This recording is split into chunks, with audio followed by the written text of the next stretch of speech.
Olá, bem-vindos novamente ao curso de Sistemas Operacionais. O nosso tópico de hoje é comunicação e sincronização de processos. Então nós vamos basicamente falar primeiro sobre o assunto de comunicação, mostrar diversas maneiras através das quais os processos podem se comunicar, utilizando recursos do sistema operacional, e depois falaremos sobre a sincronização entre processos, a importância da sincronização e por que é necessário termos recursos de sincronização nos sistemas operacionais. A gente denomina um programa concorrente aquele que especifica dois ou mais processos que cooperam na realização de uma determinada tarefa. A gente também pode especificar duas ou mais threads para realizar uma tarefa. E na aula anterior que falávamos sobre processos e threads, onde apresentamos o conceito de threads, nós demos exemplos de algumas aplicações que utilizam threads e poderiam estar também utilizando múltiplos processos que cooperam para realizar uma tarefa, como por exemplo editar um texto ou atender a requisições vindas de clientes a partir de um servidor. Tá? Vamos voltar um pouquinho mais para frente a falar de algumas aplicações que utilizam esse conceito denominado de programação concorrente, ou seja, a especificação de um processo que ele executa mais de uma tarefa concorrentemente. Né? Então, cada processo ou thread possui um código sequencial e esse código sequencial executa uma sequência de comandos. Se a partir de um processo eu crio duas threads, eu passo a ter duas sequências de comandos que podem ser executados concorrentemente. Opcionalmente, eu poderia também executar dois processos independentes, cada processo com uma única sequência de comandos. Então eu teria também a execução concorrente de duas tarefas. A execução dos processos ou threads concorrentes que cooperam para realizar uma determinada tarefa, que são chamados de processos concorrentes e cooperantes, requer, primeiro, que hajam mecanismos de comunicação e, segundo, mecanismos de sincronização entre esses processos ou threads. Eles vão precisar se comunicar para cooperar na realização da tarefa e também serão necessários mecanismos de sincronização, como a gente vai ver um pouquinho mais para frente. Uma das maneiras que os processos têm para se comunicar é através de um mecanismo denominado de passagem de mensagens. Tá? Esses mecanismos de comunicação são todos disponibilizados como chamadas ao sistema operacional. Na passagem de mensagens, basicamente os processos vão utilizar duas chamadas aos sistemas operacionais. Uma chamada denominada de send, para enviar uma mensagem a um outro processo, e uma outra chamada denominada receive, que o processo vai utilizar para receber uma mensagem que tenha sido enviada a eles.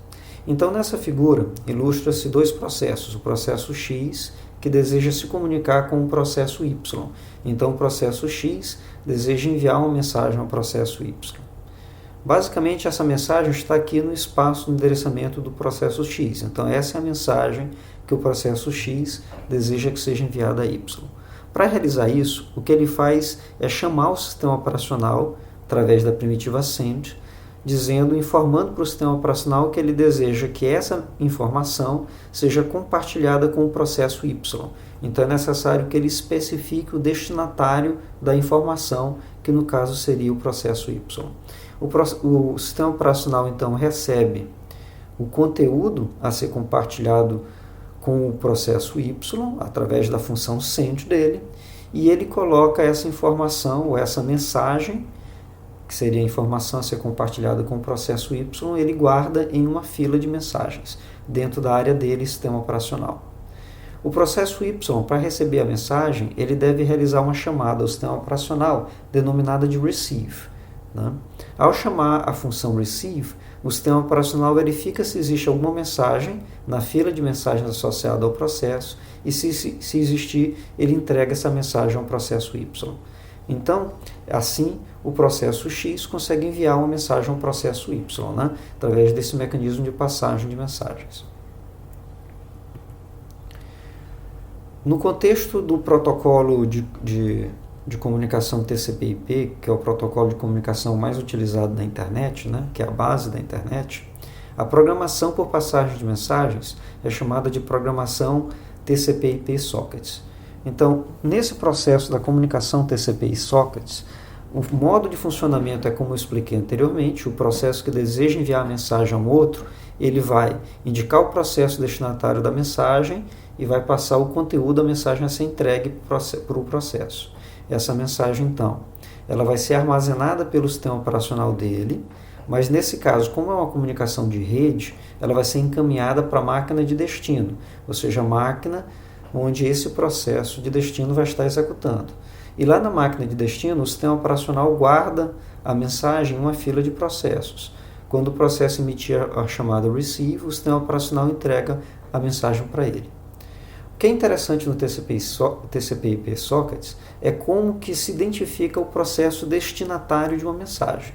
Então, a identificação do destinatário é dada através de dois campos. Se passa o endereço IP da máquina destino, ou seja, da máquina no qual o processo deve estar executando, mais um número, que é denominado de porta de comunicação. Então, aqui na primitiva send, é passado nesse lugar aqui do P, na verdade, dois parâmetros. O endereço IP da máquina de destino, onde o processo deve estar sendo executado, e o número de porta, que é o número que é utilizado para identificar o ponto final da comunicação, ou seja, quem que vai receber a mensagem que está sendo entregue.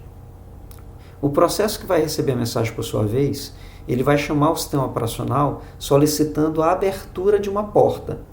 E ao solicitar a abertura da porta, o processo tem duas opções. Uma, ele indicar o número de porta que ele deseja, e a outra, ele deixar que o sistema operacional escolha esse número para ele.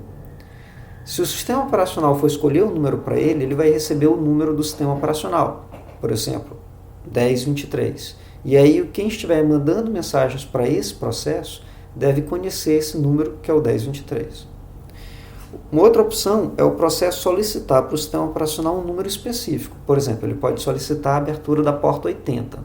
Ao solicitar a abertura da porta 80, se essa porta estiver disponível, o sistema operacional avisa para ele que a porta está aberta e aí então cria uma fila de mensagens associada a essa porta. Quando o processo emissor envia uma mensagem a um endereço IP porta 80, a mensagem chega na máquina de destino e é colocada na fila associada à porta 80.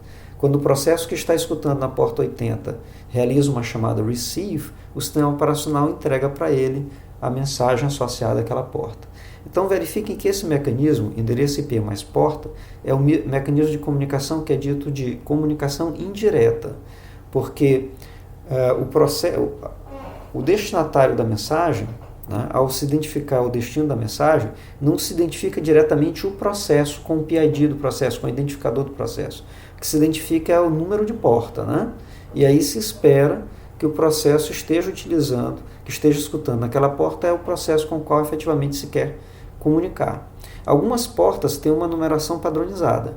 As portas de numeração mais baixa têm uma numeração padronizada. Então, por exemplo, a porta de número 80 é a porta no qual o servidor web da máquina vai estar escutando. A porta de número 22 é normalmente utilizada pelo servidor SSH e por aí vai. Então, alguns serviços eles já têm um número de porta padronizado.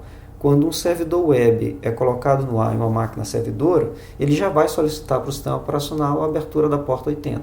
Quando um servidor SSH é colocado no ar, ele também já vai solicitar para o sistema operacional a abertura da porta 22. O usuário, se quiser, pode mudar essa configuração, mas essa é a configuração padrão, configuração normal do sistema. De maneira que quando você está enviando uma mensagem a um servidor web, por exemplo, o servidor web que mantém a Folha de São Paulo, né, normalmente essa comunicação vai ser endereçada ao servidor web que vai estar escutando na porta 80, porque a porta 80 é normalmente destinada ao servidor web. Tá? Então é assim que em TCP/IP Sockets a gente identifica o destinatário da mensagem. A gente passa o endereço IP da máquina na qual ele deve estar executando e a gente deve conhecer qual é a porta de comunicação na qual ele está escutando. Tá? Então esse mecanismo de passagem de mensagens ele é muito utilizado quando os processos executam em máquinas distintas. Ele pode também ser executado quando os processos estão executando numa mesma máquina. Nesse caso, o endereço IP vai ser o localhost, né? Mas ele é mais usualmente utilizado quando os processos executam em máquinas distintas. Uma outra forma dos processos trocarem informações é através do mecanismo que a gente chama de memória compartilhada. Então, nesse caso, os processos devem estar executando em uma mesma máquina. Tá? E aí, então, nós temos aqui nessa figura a ilustração de dois processos, o processo A e o processo B, que desejam se comunicar compartilhando uma área da memória entre eles. Então, essa área da memória que vai ser compartilhada entre eles deve ser mapeada para os espaços de endereçamento dos processos, tá? De maneira que os processos possam ter acesso a essa área, tanto o processo A quanto o processo B. E para realizar esse mapeamento dessa área de memória compartilhada para os espaços de endereçamento dos processos, isso é feito através de chamadas ao sistema operacional também. Então, uma vez que essa área de memória foi mapeada para os espaços de endereçamento dos processos, quando o processo A escrever nessa área, o processo B vai poder acessar essa informação que foi escrita, porque ele consegue ler da área. Mesma coisa o sentido inverso, né? Quando o processo B escrever nessa área de memória compartilhada, o processo A vai poder ter acesso a essa mesma informação. Então, essa é outra forma de comunicação entre processos. Percebam que a comunicação entre processos, que é através de memória compartilhada, que é através de passagem de mensagens, requer chamadas ao sistema operacional. Bem, se a gente estiver falando de threads, as threads, como a gente havia falado anteriormente, as threads abertas por um mesmo processo executam no mesmo espaço de endereçamento, ou seja, cada processo tem um único espaço de endereçamento que é compartilhado por todas as threads que ele criar. Então, com as threads de um mesmo processo, elas já executam no mesmo espaço de endereçamento, elas automaticamente compartilham memória. Então, o mecanismo de comunicação entre threads mais usual é esse mecanismo de compartilhamento de memória e não requer a chamada ao sistema operacional para fazer o mapeamento dessa memória compartilhada entre as threads, porque as threads já compartilham, por padrão, memória entre elas, já que elas executam no contexto de um mesmo processo e, portanto, compartilham espaço de endereçamento. Tá? Bem, o uso de programação concorrente, onde você especifica mais de um processo ou mais de uma thread para que eles cooperem para realizar uma determinada tarefa, é algo bastante comum e corriqueiro. Nós já vimos 2 exemplos em uma aula anterior, né?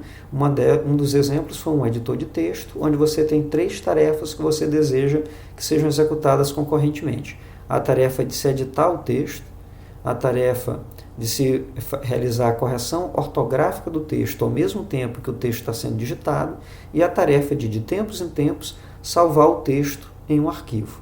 Né? Então, você pode especificar esse editor de texto composto por 3 threads, ou, eventualmente, você poderia criar 3 processos para terem esse mesmo efeito de concorrência na execução dessas tarefas. A gente viu um outro exemplo também. Né? A gente viu o exemplo de um servidor que fica recebendo requisições de clientes através da rede. Então, uma opção é esse servidor, para cada requisição que ele recebe, ele executar uma thread, de maneira que ele possa executar várias requisições concorrentemente. Outra opção é, para cada requisição que ele receba, ele inicia um processo e aí esse processo fica responsável por executar aquela requisição. Né? Então, de novo, você vê a importância da programação concorrente. Outros exemplos são sistemas em janela, em computadores pessoais ou estações de trabalho. Então, por exemplo, se eu estou em um sistema de janela e eu abro meu browser, eu posso ficar carregando uma página em uma aba do browser e em uma outra aba do browser eu ficar carregando um outro conteúdo. Ou seja, eu vou estar me comunicando com servidores diferentes, trazendo conteúdo desses servidores e renderizando nas páginas. Então, para poder ter esse efeito, é necessário que eu tenha múltiplas threads ou múltiplos processos em execução, né? Porque eu tenho mais de uma tarefa sendo executada concorrentemente. Mesma coisa acontece com sistemas gerenciadores de banco de dados multiusuários, onde eu tenho muitas requisições de processos, realizando leituras ou escritas na base de dados, e aí então eu posso atender essas requisições de leituras e escritas, né, criando threads ou processos concorrentes. Por fim, nós temos o exemplo de computação científica que manipula grandes vetores de dados. Então, eu tenho, por exemplo, 2 matrizes enormes para serem multiplicadas. O que eu posso fazer é subdividir essas matrizes em matrizes menores, fazer a operação de multiplicação de forma concorrente e depois compor um resultado final. Então, em computação científica, é muito comum também a especificação de programação concorrente, quer com múltiplas threads, quer com múltiplos processos. Tá? Então, dessa forma nós vimos, né, que existem diversas tarefas que requerem especificação concorrente de código, ou seja, requerem a execução de tarefas que cooperam para realizar uma determinada tarefa. E aí nós temos duas possibilidades de comunicação entre esses códigos concorrentes que vão estar executando: a comunicação via passagem de mensagens, que é muito usual quando temos processos executando em máquinas distintas, e a comunicação por memória compartilhada, que é muito usual quando temos processos executando em uma mesma máquina, processos ou threads. Além de precisar desses mecanismos de comunicação, é necessário também que a gente sincronize os processos. E para ilustrar um exemplo da necessidade de sincronização de processos, a gente vai estar ilustrando aqui com esse exemplo, onde essa figura basicamente representa o seguinte. Então, todo sistema operacional disponibiliza mecanismos através dos quais os processos podem solicitar a impressão de conteúdos em uma impressora, né? Então, vamos supor aqui dois processos, né, que precisam imprimir alguma coisa. Então, uma das maneiras que os processos têm é enviar para o sistema operacional o conteúdo a ser impresso. Eles vão colocar o nome do arquivo a ser impresso em um diretório que é chamado de diretório de spooler, né? É um diretório que o sistema operacional utiliza, né, para guardar o conteúdo, a lista dos arquivos que precisam ser impressos na impressora, e depois ele vai imprimindo na impressora paulatinamente. A impressora é um dispositivo muito lento, né? Então ele pode receber várias requisições, guarda as requisições nessa fila de impressão e depois vai imprimindo um a um, tá?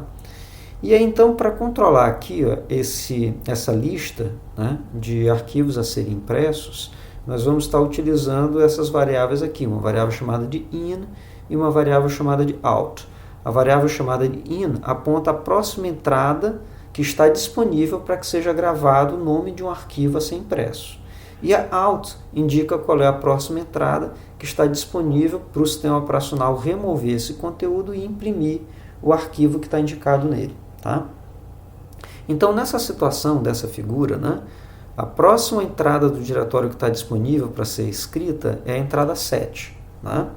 Agora imaginem que dois processos eles desejam imprimir ao mesmo tempo.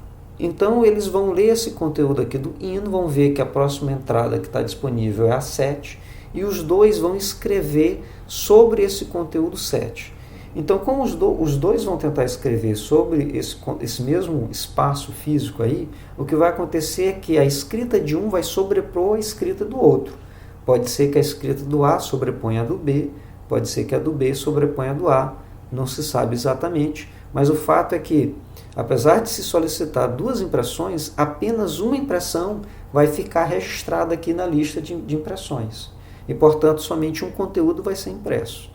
Isso porque os dois processos eles entraram naquilo que se chama de uma condição de disputa, né?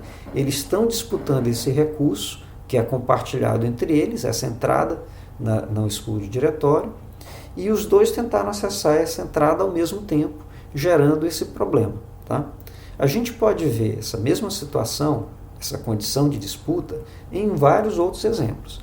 Um exemplo que eu vou mostrar para vocês, eu vou demonstrar agora através de um código. Tá? Então, bem aqui, ó, nós temos um código muito simples. Vocês não precisam se preocupar muito com a sintaxe do programa. Tá? Esse programa está escrito na linguagem C. Quem não conhece a linguagem C não precisa se preocupar, porque eu vou mostrar a ideia basicamente do programa e depois eu vou mostrar ele em execução. Tá?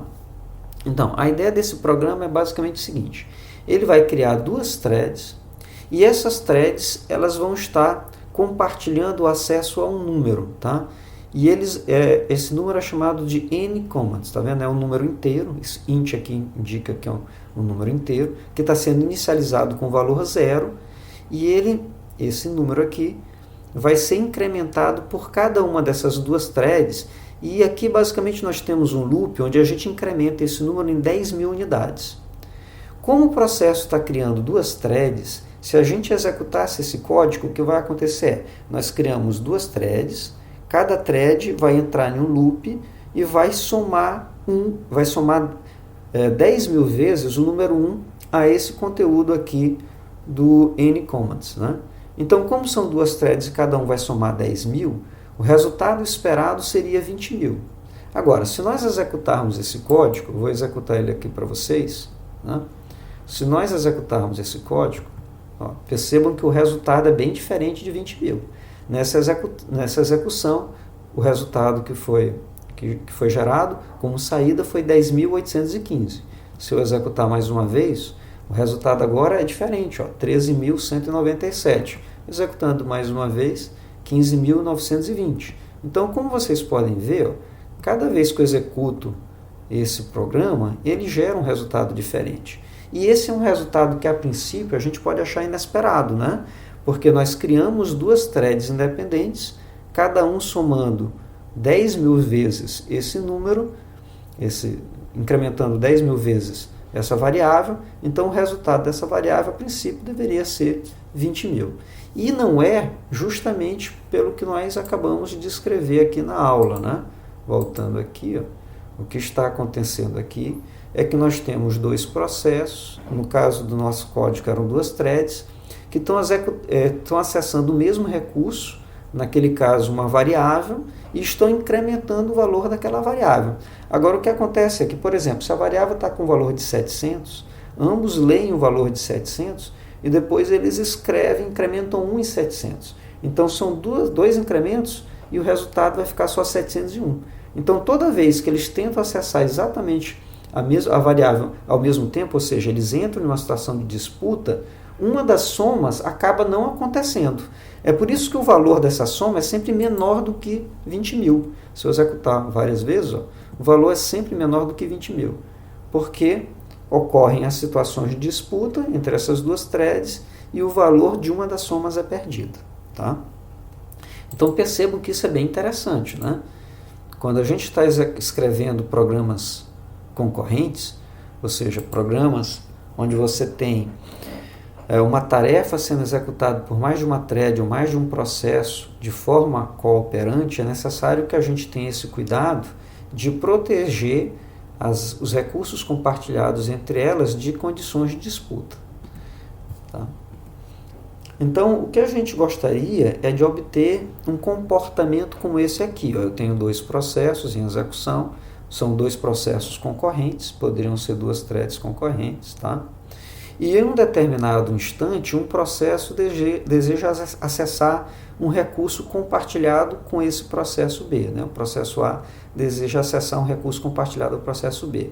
Como o processo B não está acessando o recurso, o processo A ele entra no que a gente chama de uma seção crítica de código dele, ou de uma região crítica de código. Ou seja, é o código dele que manipula um objeto compartilhado com outro processo concorrente, que no caso é o B. Então, durante esse período aqui, o A está utilizando o recurso compartilhado. Se o B em execução, em um dado instante, nesse instante de tempo T2, desejar utilizar o mesmo recurso, como o A está utilizando, ele deve ser bloqueado, né?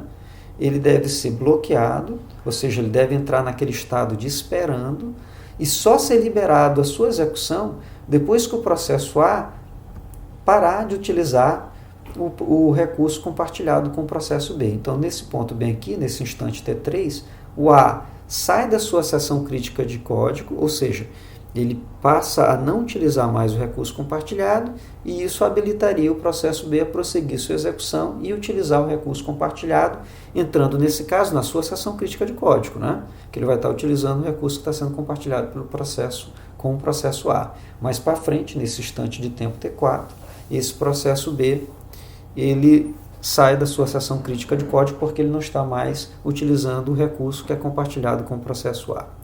A gente chama esse problema de sincronização por exclusão mútua. Ou seja, dado um conjunto de processos concorrentes que contém recursos que são compartilhados entre eles, como, por exemplo, uma área de memória, né? Aquela variável que a gente ia incrementando, é uma área de memória compartilhada entre os processos. Aquela área do diretório de spool de impressão é um recurso compartilhado entre os processos.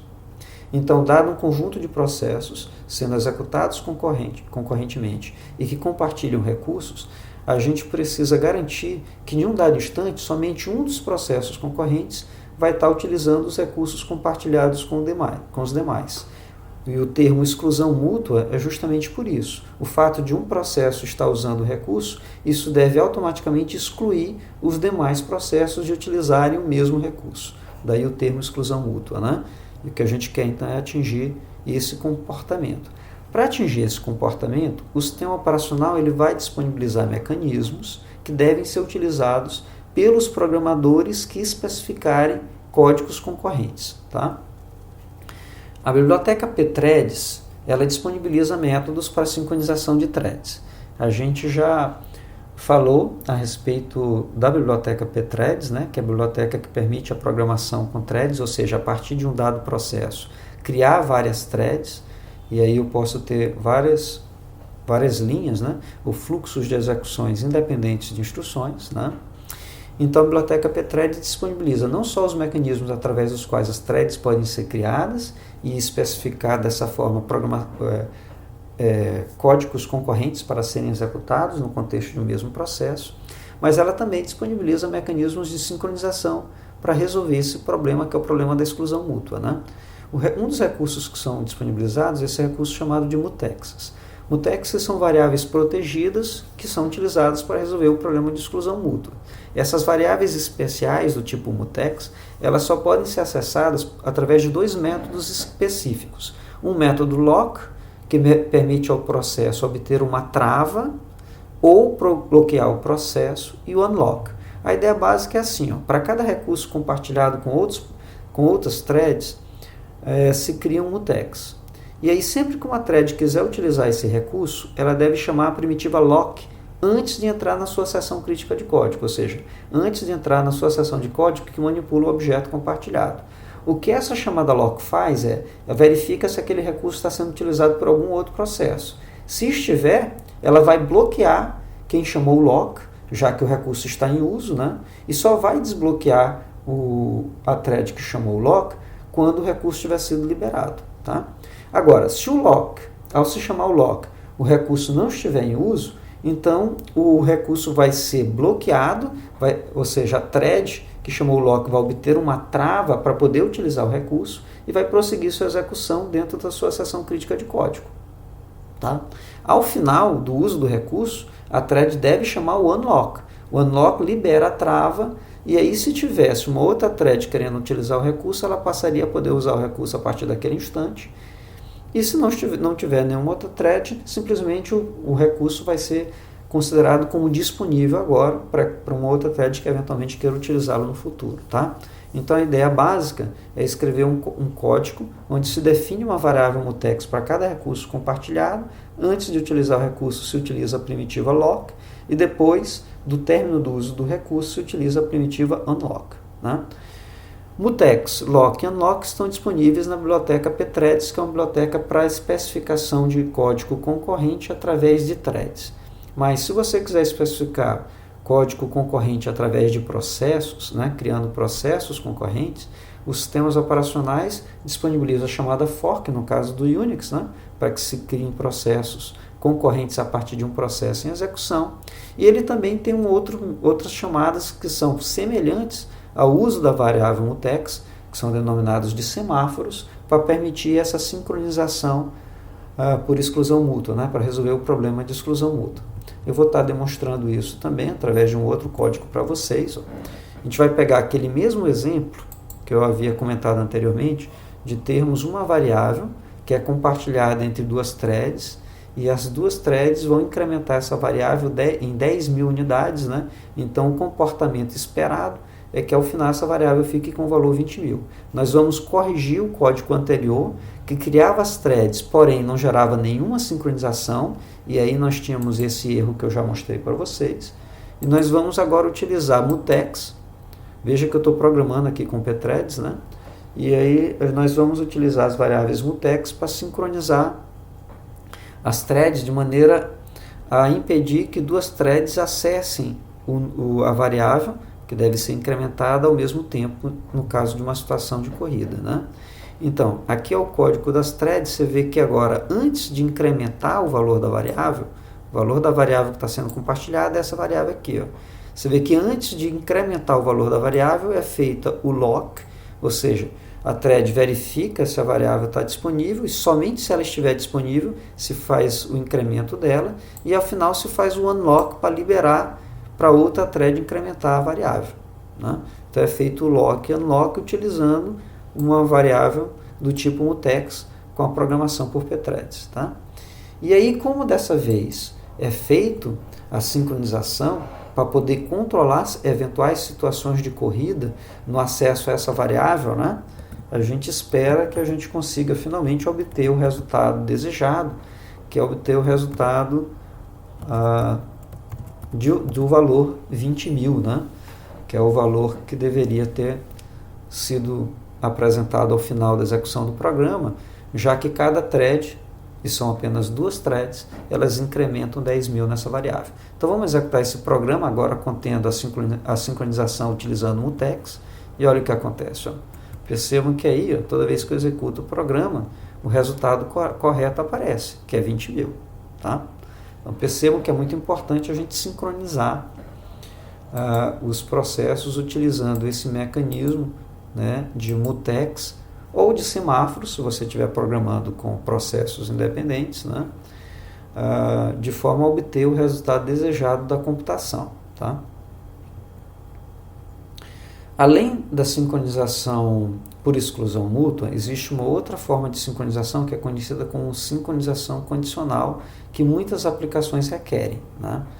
Então, a sincronização condicional é um tipo de sincronização que depende da natureza do programa, porque a sincronização por exclusão mútua independe da natureza do programa. Qualquer que seja o programa, né, se você tiver um recurso compartilhado entre threads ou processos concorrentes, é necessário que você garanta que apenas uma thread ou processo vai estar utilizando o recurso por vez. Agora, existem outras sincronizações que dependem da natureza do problema. Eu vou ilustrar isso para vocês com um problema que é clássico na área de sistemas operacionais, chamado de problema dos produtores e consumidores. Imagina que eu tenho uma área de memória que é compartilhada entre um grupo de processos. Alguns processos são processos que produzem mensagens e depositam mensagens nessa área de memória compartilhada. A gente vai estar chamando esses processos de processos produtores. Outros processos são processos denominados de consumidores. Eles acessam essa área de memória compartilhada para remover as mensagens que foram deixadas lá pelos produtores. Nos casos dos produtores e consumidores, existe uma condição para que o processo produtor acesse essa área de memória compartilhada. Uma vez que ele produziu a mensagem, para poder depositar a mensagem nessa área de memória compartilhada, é necessário que tenha espaço nessa área de memória compartilhada para se depositar uma nova mensagem. Se a área de memória compartilhada já estiver toda cheia, evidentemente o processo produtor ele tem que aguardar algum espaço ser liberado para ele poder depositar a mensagem. Então existe uma condição associada ao uso do recurso compartilhado. Para que um produtor acesse o recurso compartilhado, é necessário que tenha um slot, um espaço disponível nesse recurso compartilhado. Da mesma maneira, para que o processo consumidor acesse o recurso compartilhado, existe uma condição, que é ter pelo menos uma mensagem depositada lá. Então, a condição para o processo consumidor acessar o recurso compartilhado é que exista pelo menos uma mensagem para que ele possa removê-la, né? Então você veja que aí é da natureza do problema. O problema específico dos produtores e consumidores requerem essa sincronização. Tá? Então, muitos programas, muitas tarefas que requerem programação concorrente, quer por threads, quer por processos, elas naturalmente requerem também condições específicas próprias delas de sincronização. E isso deve ser resolvido também. Então, nós temos duas formas de sincronização. Sincronização por exclusão mútua, que é garantir que apenas um processo ou thread acesse um recurso compartilhado por vez, e a sincronização condicional, que é a sincronização desses processos e threads de tal maneira a satisfazer condições que são da natureza do problema que está sendo resolvido, tá? E não de uma natureza geral. A programação com pthreads, existe um recurso denominado de variáveis condicionais ou variáveis de condições que são utilizadas para resolver o problema de sincronização condicional. Da mesma forma, no caso de você estar programando não com threads e sim com processos concorrentes, os sistemas operacionais disponibilizam no mecanismo de semáforos alternativas para realizar a sincronização condicional. Então, no caso de semáforos, utiliza-se um conceito que eu não vou estar apresentando aqui para vocês em maiores detalhes, mas é um conceito chamado de semáforos gerais ou semáforos contadores que são utilizados para sincronização condicional. Bem, pessoal, é basicamente isso que eu gostaria de conversar com vocês na aula de hoje, né? Comentar a importância de se ter a especificação concorrente de código, né? Para que processos ou threads executando concorrentemente cooperem para realizar tarefas. Isso é extremamente comum em computação moderna, né?